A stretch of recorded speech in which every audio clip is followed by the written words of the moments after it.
नमस्कार दोस्तों, मैं लोकेश कुमार योगी, हमारे YouTube चैनल में आपका स्वागत है। दोस्तों, अपन कल बात कर रहे थे एकीकरण के बारे में। तो कल अपना एकीकरण पूरा हो चुका था। उसमें अपन ने राजस्थान के 7 चरणों में एकीकरण को 7 चरणों में पूरा किया था। उसमें अपन ने एक एक चरण के बारे में बात की थी। तो कल अपना एकीकरण पूरा हो चुका था। तो आज अपन बात करेंगे राजस्थान के इतिहास के बारे में। तो आज अपन राजस्थान के चौहान वंश, क्या दोस्तों, राजस्थान के चौहान वंश के बारे में बात करेंगे आज। दोस्तों, राजस्थान की भूमि हमेशा ही वीरों की भूमि रही है। आपको पता होगा, यहाँ पर कई ऐसे शासक, महाराजा, राजा हुए थे जिन्होंने राजस्थान की भूमि के लिए अपने प्राण न्योछावर कर दिए थे। तो आज अपन उन वीरों के लिए चौहान वंश की स्थापना किसने की थी, कब की थी? तो दोस्तों, चौहान वंश की स्थापना वासुदेव चौहान वंश के शासक थे वासुदेव चौहान। कौन दोस्तों? वासुदेव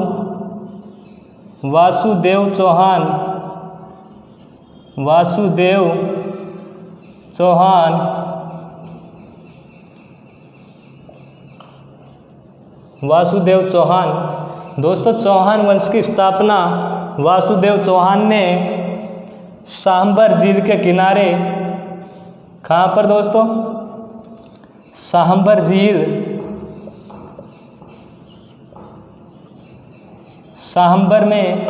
सांबर में की थी।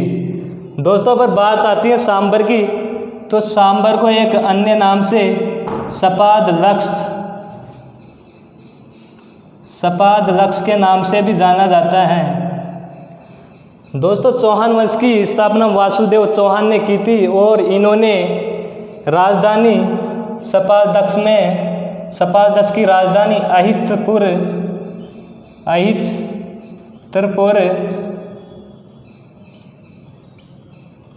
को बनाया था। अब बात करते हैं सपाद लक्ष्य। तो इसका अर्थ होता है 1.25 लाख गाँवों का समूह। 1.25 लाख गाँवों का समूह को सपाद लक्ष्य कहा जाता है। सपाद लक्ष्य। दोस्तों, सांबर के आसपास के क्षेत्र को सपाद लक्ष्य के नाम से जाना जाता है और वासुदेव की राजधानी सपाद लक्ष्य अहिस्तपुर, जो कि नागौर डिस्ट्रिक्ट में आती है। दोस्तों, वासुदेव चौहान ने चौहान वंश की स्थापना 551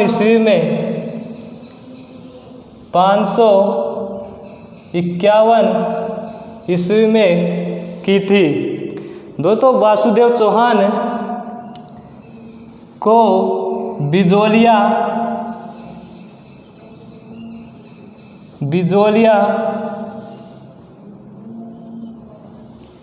अभिलेख के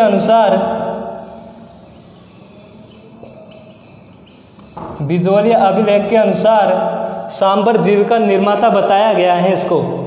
वासुदेव चौहान ने सांबर में सांबर झील का निर्माण करवाया था। ये बिजोलिया अभिलेख में बताया गया है। और इन्होंने सांबर में एक मंदिर बनवाया था। वो मंदिर था शाकंभरी माता का मंदिर। शाकंभरी माता का मंदिर का निर्माण वासुदेव चौहान ने करवाया था, जो कि चौहानों की कुल देवी मानी जाती है। शाकंभरी माता को चौहानों की कुल देवी मानी जाती हैं। कुल देवी दोस्तों, जैसे अपने पूर्वज शाकंभरी माता को पूजते ही आ रहे हैं, तो जैसे चौहानों ने भी अपनी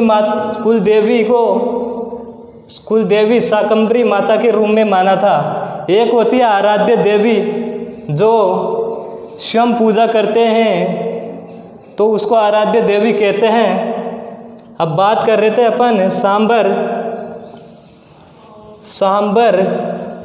सांबर में चौहान वंश की स्थापना की थी। ये हुई अपने वासुदेव चौहान की बात। अब चौहान वंश में एक और राजा हुए थे, वो राजा थे अजयराज चौहान। अजयराज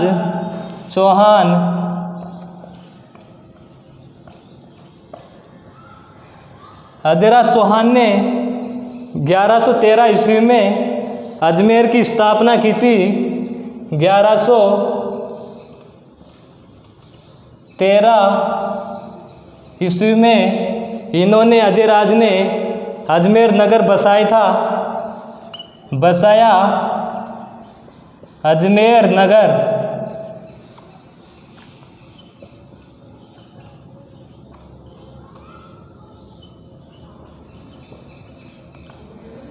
अजयराज चौहान ने अजमेर में एक दुर्ग का निर्माण भी करवाया था। उस दुर्ग का नाम था अजमेर दुर्ग।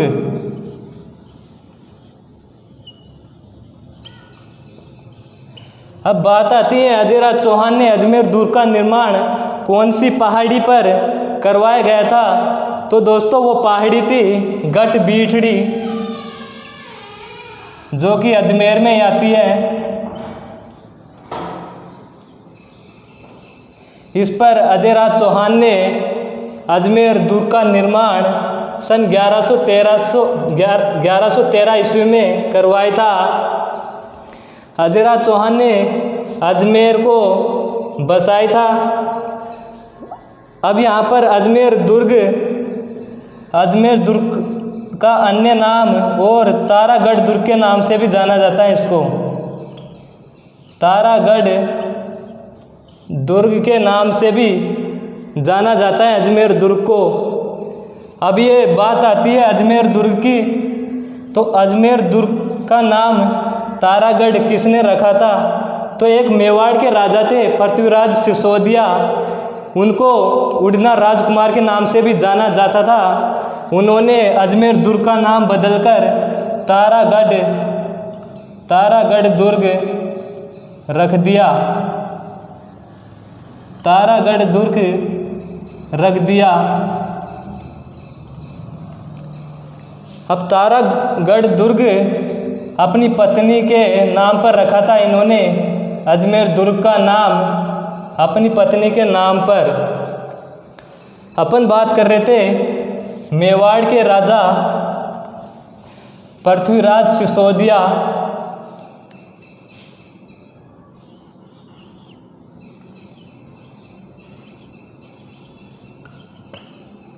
पृथ्वीराज ये मेवाड़ के राजा थे सिसोदिया।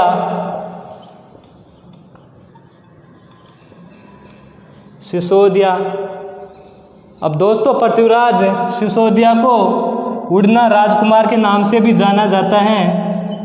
उड़ना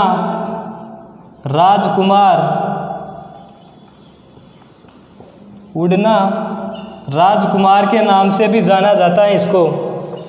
इसका अर्थ होता है, उड़ना राजकुमार का अर्थ होता है तेज धावक।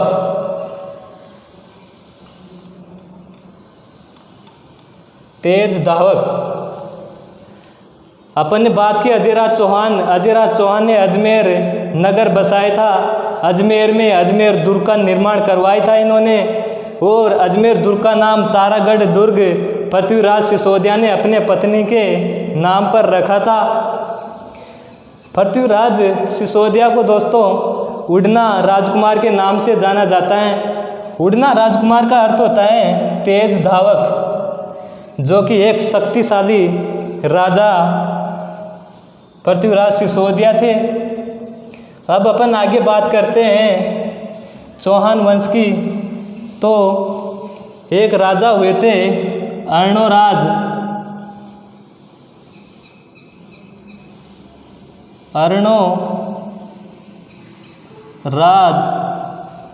अर्णोराज जिसको आनाजी के नाम से भी जाना जाता है।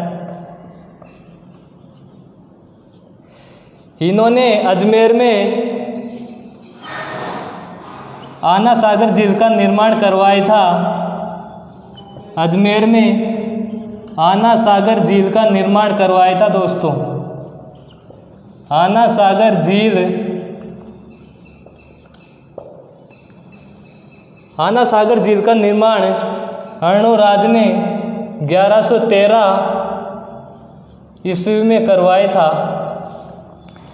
अब बात आती है आना सागर झील, यहाँ इसके किनारे जहांगीर ने दौलताबाग का निर्माण करवाया था।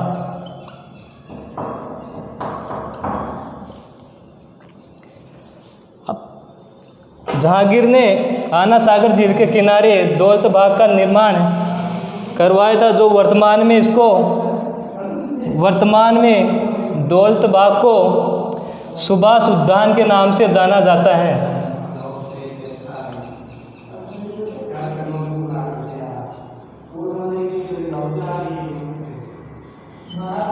वर्तमान में इसको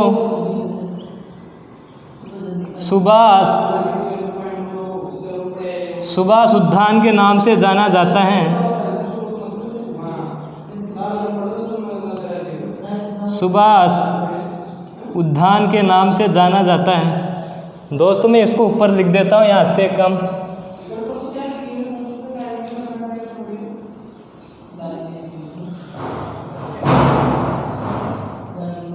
सुभाष उद्यान। दोस्तों जहांगीर की पत्नी थी नूरजहाँ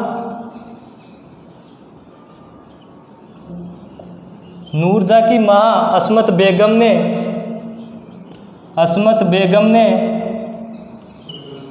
यहाँ पर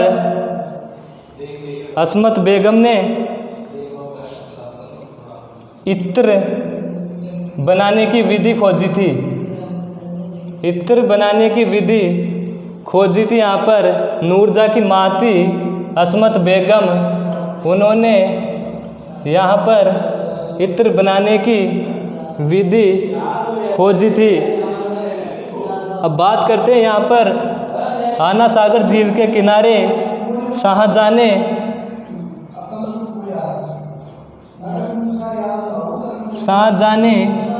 12 दरिया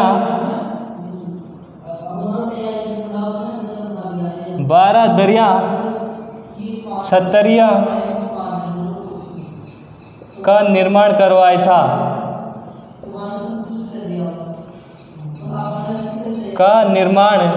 शाहजहाँ ने यह निर्माण 12 दरिया निर्माण करवाया था, जिसको 12 दरिया छतरिया के नाम से भी जाना जाता है। अपन बात करें दोस्तों चौहान वंश की स्थापना वासुदेव चौहान ने 551 ईस्वी में सांबर में की थी। सांबर को सपाद रक्ष के नाम से भी जाना जाता है। सपाद रक्ष की राजधानी अहिस्तपुर थी, जो कि वर्तमान में नागौर में आती है। और वासुदेव चौहान को दादाजी के नाम से भी जाना जाता है। फिर बात की थी अपन ने अजयराज की। अजयराज ने अजमेर नगर को बसाया था। अजमेर दुर्ग का निर्माण इन्होंने करवाया था 1113 ईस्वी में। और कौन सी पहाड़ी पर, गढ़बीठड़ी पहाड़ी पर अजमेर दुर्ग का निर्माण करवाया था। फिर अजमेर दुर्ग का नाम बदलकर तारागढ़ दुर्ग रख दिया गया, जो कि मेवाड़ के राजा थे पृथ्वीराज सिसोदिया। उन्होंने अजमेर दुर्ग का नाम बदलकर तारागढ़ दुर्ग रख दिया, जो कि अपनी पत्नी के नाम पर रखा था। दोस्तों अजमेर में एक घाटी आती है, वो घाटी है घूघरा घाटी। अजमेर में एक घाटी आती है घूघरा घाटी, घूघरा घाटी। ये क्वेश्चन आपके एग्ज़ाम में देखने को मिल सकता है। घूघरा घाटी पर दोस्तों आपको पता होगा आरपीएससी का मुख्यालय है। आरपीएससी का मुख्यालय अजमेर में घूघरा घाटी पर है, जो कि ये एग्ज़ाम में भी पूछा जा चुका है दोस्तों ये क्वेश्चन। अब बात कर रहे थे अपन अर्णोराज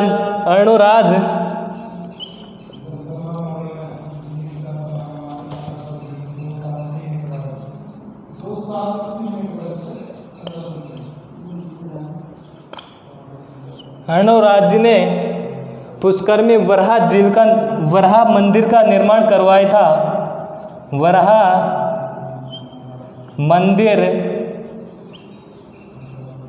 मंदिर का निर्माण अर्णोराज ने अजमेर में करवाया था।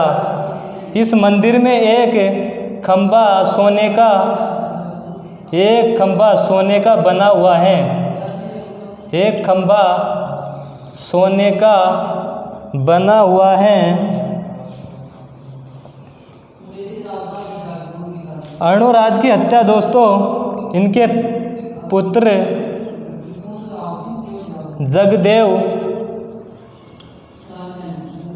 जगदेव ने की थी,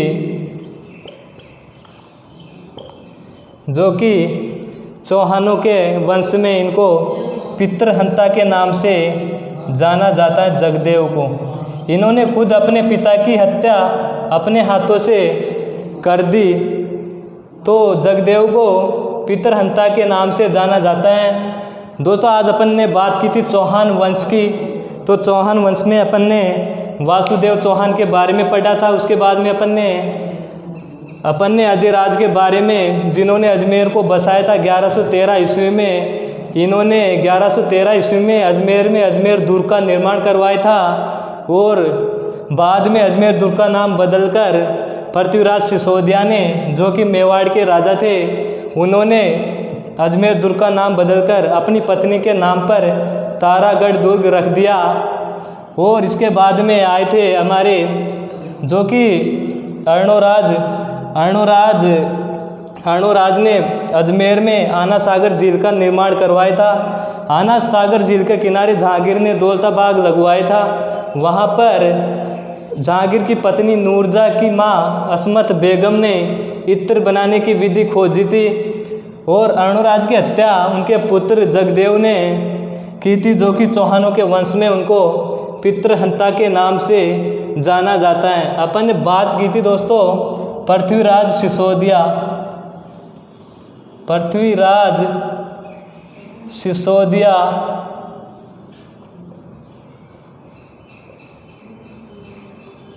इनको उड़ना राजकुमार के नाम से भी जाना जाता है। तो दोस्तों आज अपनी क्लास यहीं पर समाप्त करते हैं। अपन कल चौहान वंश के बारे में आगे बढ़ेंगे, और कल अपन अध्ययन करेंगे विग्रहराज चतुर्थ, जो कि चौहानों का क्लासिक काल माना जाता है। कल अपन बात करेंगे विग्रहराज चतुर्थ के बारे में। विग्रहराज चतुर्थ के बारे में अपन कल बात करेंगे। ये स्वयं विद्वान थे, इन्होंने कई ग्रंथ लिखे थे। इनके दरबार में सोमदेव, नरपति नालय ये प्रमुख कवि थे। तो अपन आज की क्लास यहीं पर समाप्त करते हैं। कल मिलेंगे दोस्तों। एग्ज़ाम की दृष्टि से दोस्तों राजस्थान का इतिहास, जैसे कि पटवार की बात करते हैं अपन, तो राजस्थान के